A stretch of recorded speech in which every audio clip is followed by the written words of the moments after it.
Shalom, I want to first start off giving all praises, honor, and glory to Yahweh, Bahasham, Yahweh Shai, Bahasham, Rakah Kodash, double honors to the apostles and the elders of Great Millstone. These are the men that taught us this truth through the spirit and power of Yahweh, Bahasham, Yahweh Shai, Bahasham, Rakah Kodash, and peace and blessings unto the elect.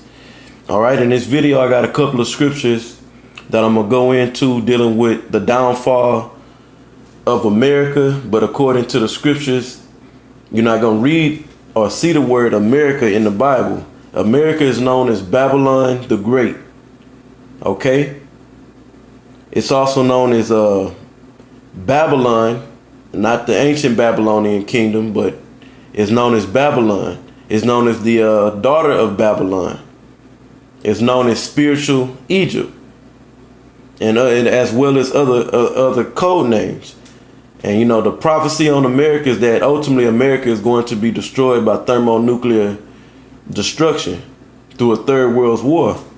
Before that time gets here, and we in that time right now, we're going to witness, you know, everybody's going to witness it, whether you see it now or you see it when everything is just shattered and there's chaos in the streets because people lost jobs. The dollar has crashed. However the order and all the little details take place of the total destruction of America, as far as the society just being in complete chaos because people have no money, they have no food, then they're just trying to survive, you know. And this country is gonna get to that point. And before it gets to that point, we're gonna witness a rapid, progressive decline in the American economy, okay, which is bad. Despite what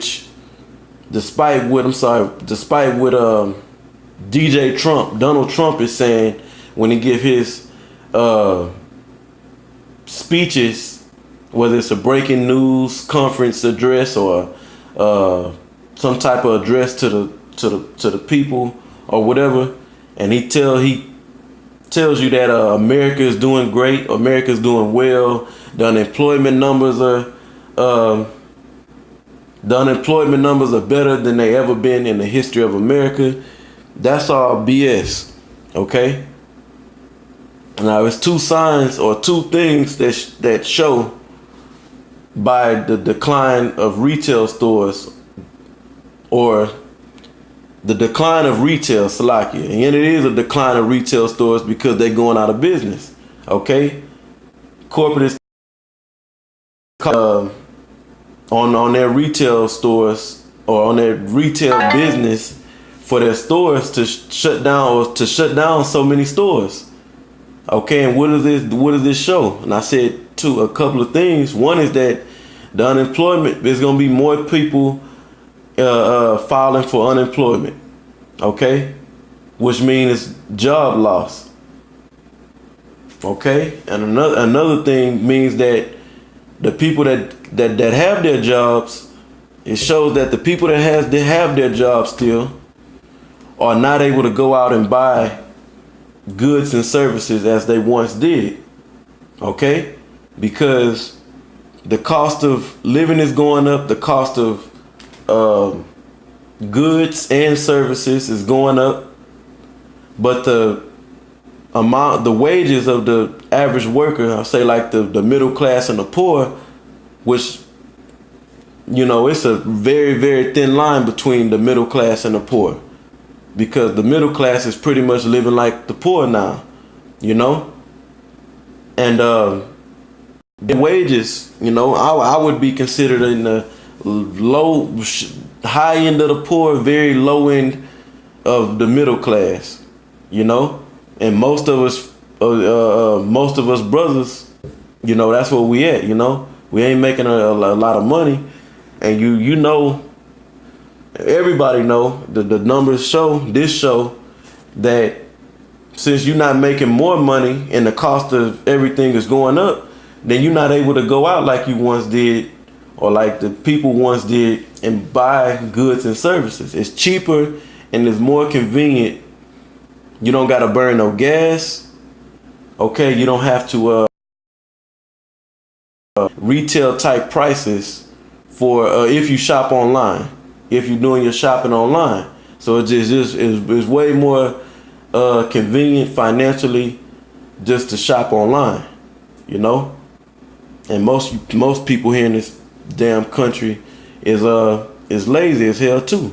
So throw that into the equation. So this is I'm gonna start with the book of Ecclesiastes 12.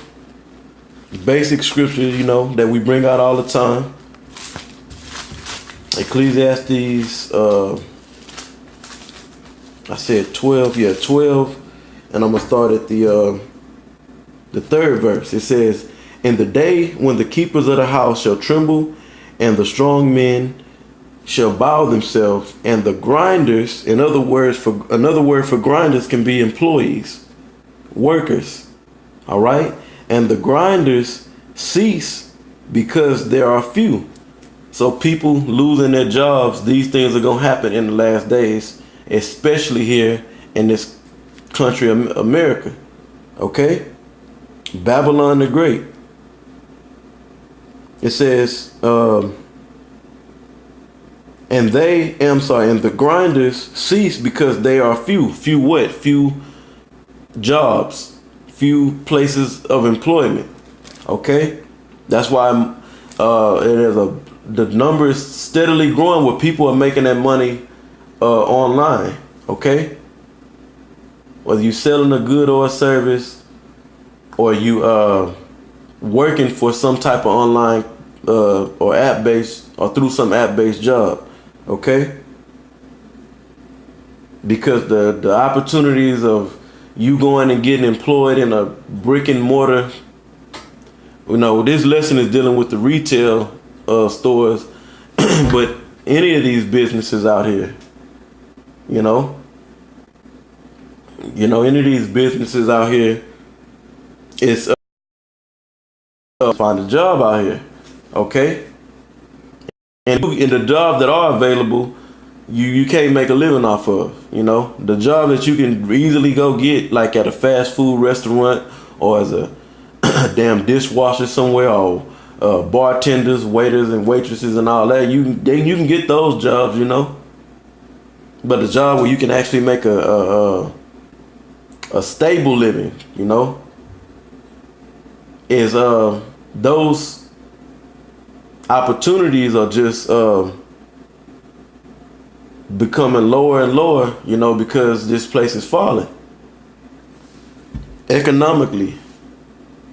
So let's go back to the scripture. It says, "And the grinders cease because they are few, and those that look out of the windows be darkened." Meaning people don't, people don't see no future for themselves. Can you imagine you going to work, you putting in this work, this labor, and you don't even have savings? You living paycheck to paycheck, okay? You trying to make it through the next month, okay? So most of these people, they not even looking into the future, because it don't look like there's no prosperous future for the majority, okay? This is one of the main indicators, one of the main big signs that people are struggling. They're not going out and buying and selling like they once did. They get their income tax, people get their income tax, or they wait till some shit Esau called Black Friday, okay? And they go out and they'll buy and sell then because they got a lump sum of money, or because you can go out into the retail stores and you can get these so-called incredible deals on goods and services, like on a Black Friday. You know, it says, "And the doors shall be shut in the streets." The doors of what? Businesses. That's what this news clip that I'm gonna play here in just a minute is going into. Stores shutting down. When the sound of the grinding is low, yeah, because it's a lot of people on unemployment that are not working at this time, you know? And if they are working, they getting little odd jobs here and there, okay? Or they go work as a temp worker, and they'll work for maybe a week. They may work for a couple of months or whatever the time length is. And then that employer, depending on how the business is going, when the business is not going well as they want it, they cut them employees because they're temporary workers. Okay, they can let them go at any given time. All right, it says, and he shall rise up at the voice of the bird, and all the daughters of music shall be brought low. But that's the point for this verse, is that the doors are going to be shut, meaning businesses are going to shut their doors for business. Okay? And the opportunity for employment is low. It's not a high chance you can go out, you know. It's go out there and get you a good job or a job where you can sustain yourself, pay your rent, you know, pay for maintenance or a car payment, on your maintenance on your car and the car payment, you know, pay your utility bills, food, gas, and miscellaneous expenses. You know, that type of there's not a high chance you can go out and get a job that can cater to that well. Okay, it's a low chance you can go out, because the opportunity for that type of employment is just really not out there. That's why it's really more profitable for you to start your online business, you know, or work through an app-based job. You know, that's something that I'm working on, thinking about, and working towards, you know. Now that's it on that. I'm gonna bring this out in Jeremiah, and I'm gonna play this video. So this is Jeremiah chapter 51, verse 8. It says, Babylon, it's talking about Babylon the Great, not the ancient Babylonian kingdom, all right? Babylon is suddenly fallen and destroyed. Howl for her, take balm for her pains, because before this place is destroyed, there's going to be an economic collapse, okay, amongst plagues, martial law, the mark of the beast being instituted, you know, more prophecy that has to be fulfilled. There's going to be an economic collapse outside of those prophecies that are to come. Right? It says, forsake her and let us go, everyone to his own country. You know, and I'll say this too, speaking on the last part of this verse. It says, take balm for her. Balm is ointment for a wound. Okay, to heal, a healing ointment for a burn or a wound. All right. And America is trying to heal this place, okay, which the elites know what's going on, but it's a lot of people here in America in certain positions that don't know what the hell is going on. All right. And they're trying to keep this place going, or they're keeping America up through debt. Okay.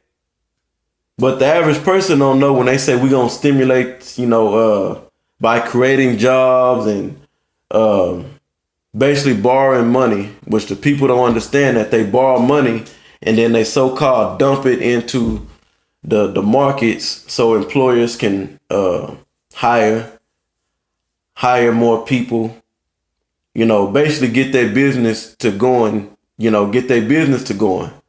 need to hire more people. If you want to increase your profit, you get more product, you sell more product or service, and you need more employees to do it.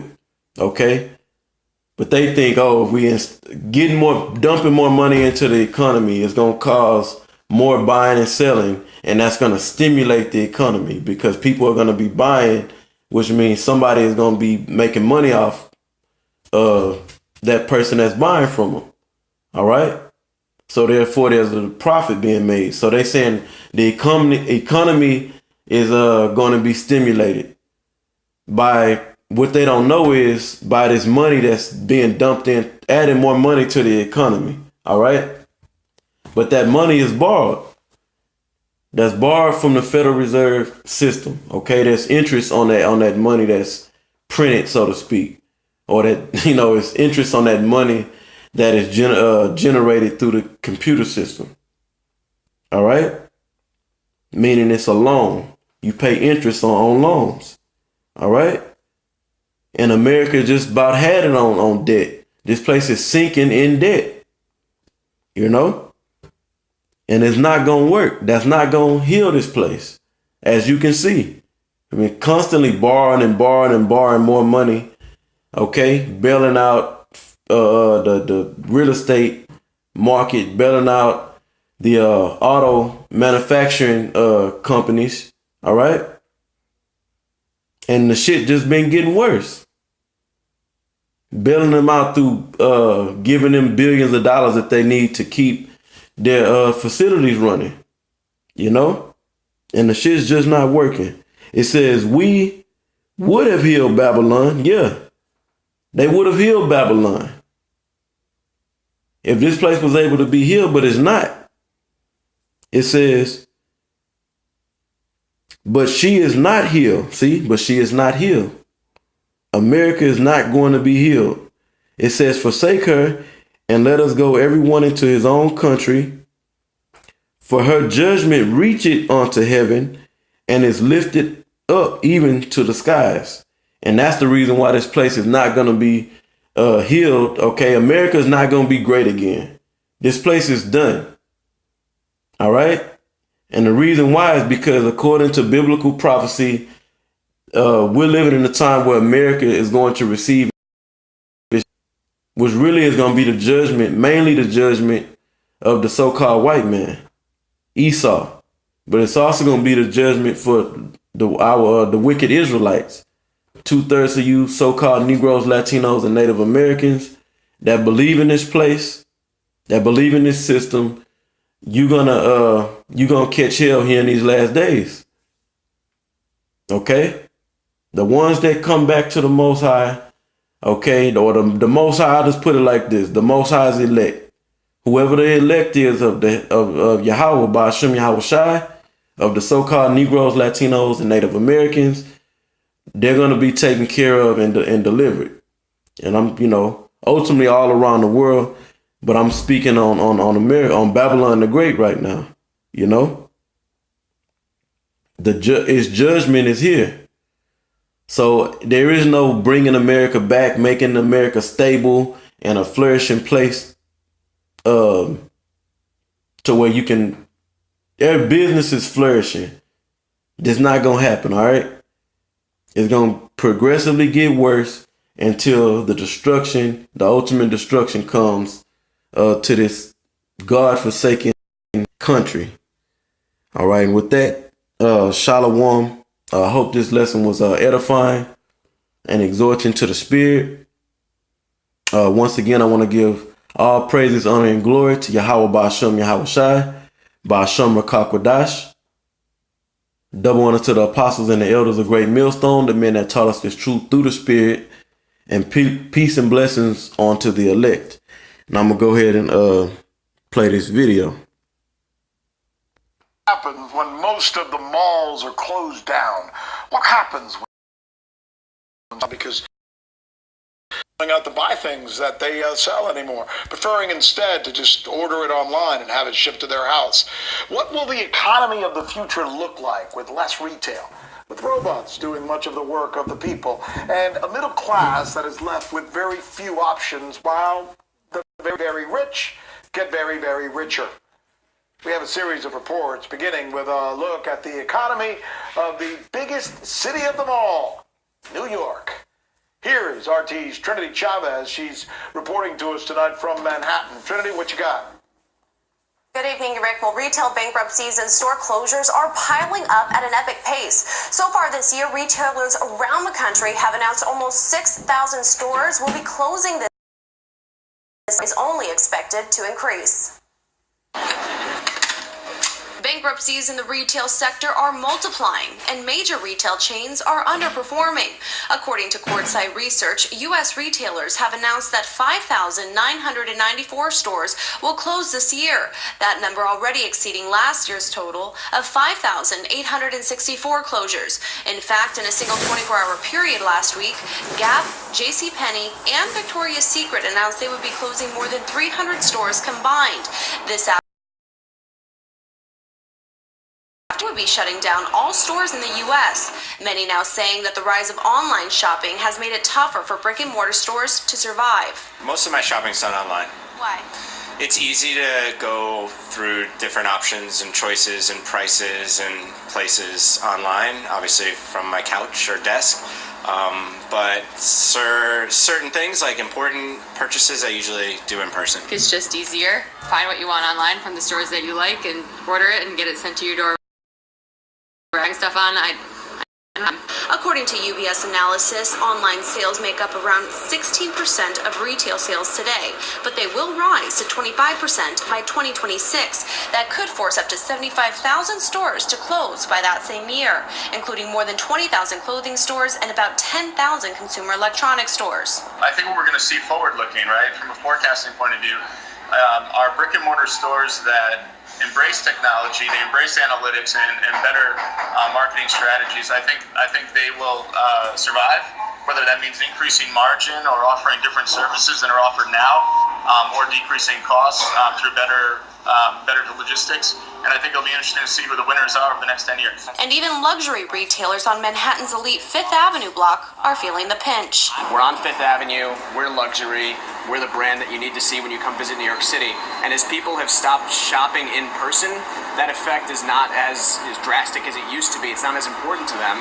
And they've shifted into new marketing strategies. And when it comes time to decide, do we renew that lease or not, more often than not, they're either renegotiating or they're vacating. However, experts say that the rise of e-commerce is just a small portion of the overall decline in sales. You look at the real wages of American workers, they haven't gone up for 40 to 50 years. The employer class in this country, they have seen for 40 years productivity go up. Productivity measures what the worker produces, gives the worker. If the wages are flat for 40 years, but the productivity goes up, it doesn't take a genius to understand it's the employers, the shareholders, who've done real well in the last 40 years. But they, being already wealthy people, they don't spend it all. It's the people at the bottom and in the middle who spend what they get. Give them a little more, and you'll see these stores survive. And the feeling here in New York